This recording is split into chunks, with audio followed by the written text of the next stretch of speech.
I was slowly dying, and if I didn't get a higher perspective, things weren't going to be pretty. This is my story, how I went from broken to bliss, from dark night to shining bright. Hi, I'm Candice. I hike, camp, and heal in nature, sharing my journey from lost to love, one trail at a time. No matter the outside influences, the path to infinite bliss lives within one's heart.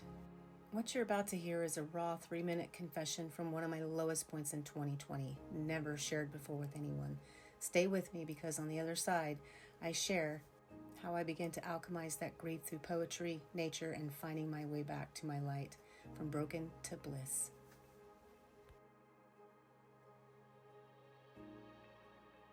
I may look strong, and people may think that I can handle anything. But there comes a point when it's just too much. When the fight is just, you just don't have it anymore. And I'm reaching that point.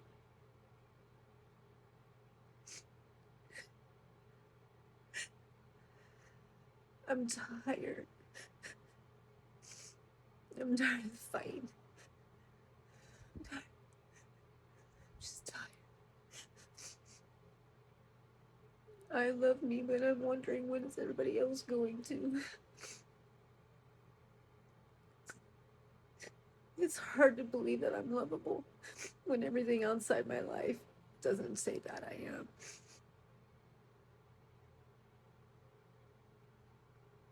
It's like the harder I work, the worse things get. The more I relax, they still get worse. I feel like a rat trapped in a fucking cage and there's nothing I can do. No matter what I do, nothing ever gets better and stays that way. And I'm just tired. I'm so tired.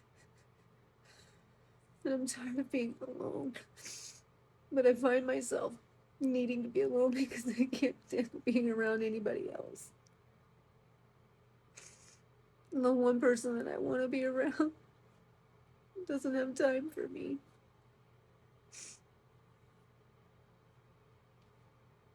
It just makes me question everything. It's so hard to keep going. I don't know what to do anymore.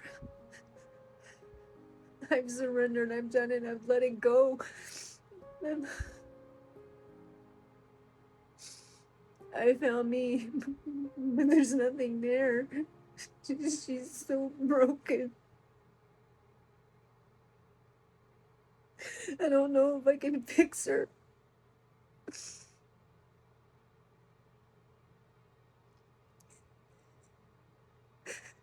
I don't know who can help. Because so far no one could.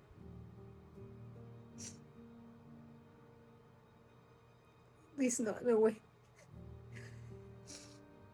At least not in a way that's bringing me peace. Just more chaos. And I love me. But I'm tired. You see, healing began the day I took responsibility of my thoughts, feelings, and actions, their mind to alchemize. And writing transformational poetry is one of the ways that I connect back to myself and alchemize what's going on. I hope you like this. It's called Dark Night. Dark Night. People say I bring the light, but they don't realize my daily fight. To hold on one more day. It's suffocating not to give in to the whispers. It takes all my might. It's lonely and agonizing.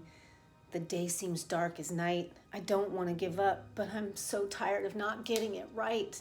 The days are long and they say my future is bright, but I sit alone in battle. No relief in sight.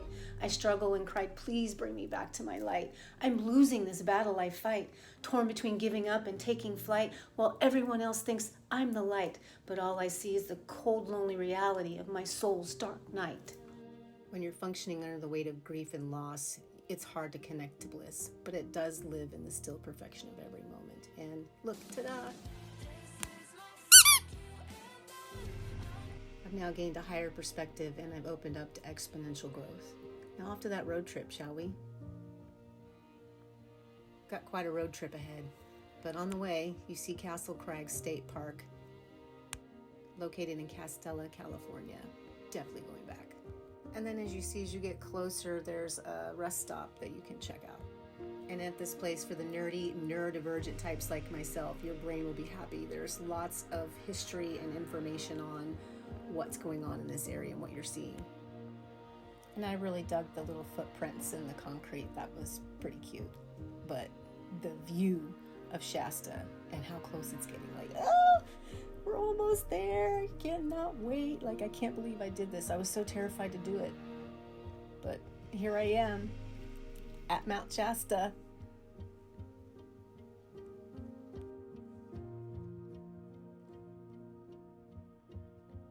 And I had no idea where I was going to go. I just knew I needed to go to Mount Shasta. That was the call I was answering. And then I found this trailhead, and I figured, well, it's got to have a good view. And ta-da, it did. So Adventure said, come find me, and I came to. You can't even see it because it's so bright. Mount Shasta. That radiant energy. About to go tap into that.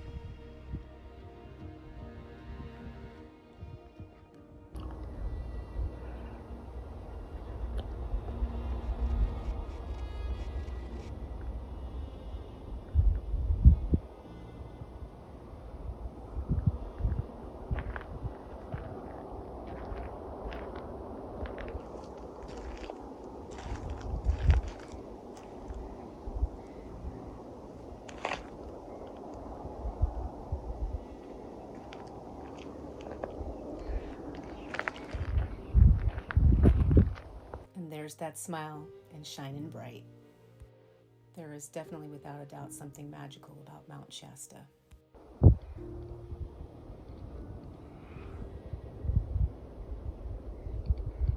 So magical, in fact, that future Candice here, I've been back several more times, and I can't wait to go back again soon.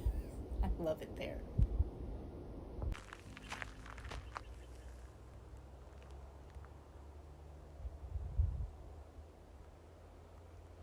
You see, the higher perspective isn't outside of us, out there. It rises within. And those two birds soaring, actually, turns out it was three, is confirmation. And a sign that the weight of the world is not mine to bear. It is only mine to shine and to tap into my inner divine.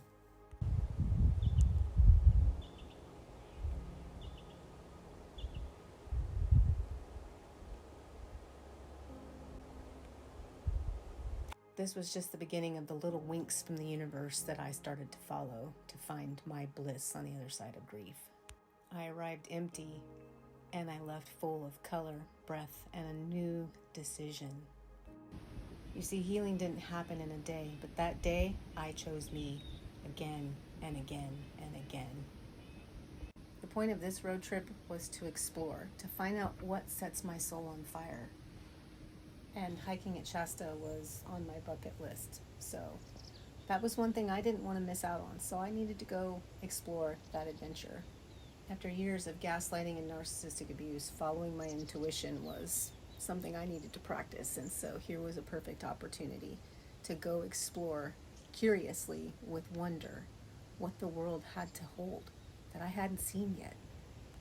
So I put on my Wonder Love goggles and got to exploring. With an adventure hat and an open heart, I was off. It was in this moment that I realized that if I would open my heart to love, my mind to foresight, and my soul to my heart, that I could go from broken to bliss. And seeing life through eyes that have fallen for the first time on the wondrous beauty of Mother Earth at Mount Shasta, life-changing. I discovered that being thankful for the ability to dream, flow, and glow, for just being able to explore. That's the gift of being human. That's something that we've all been given a treasure.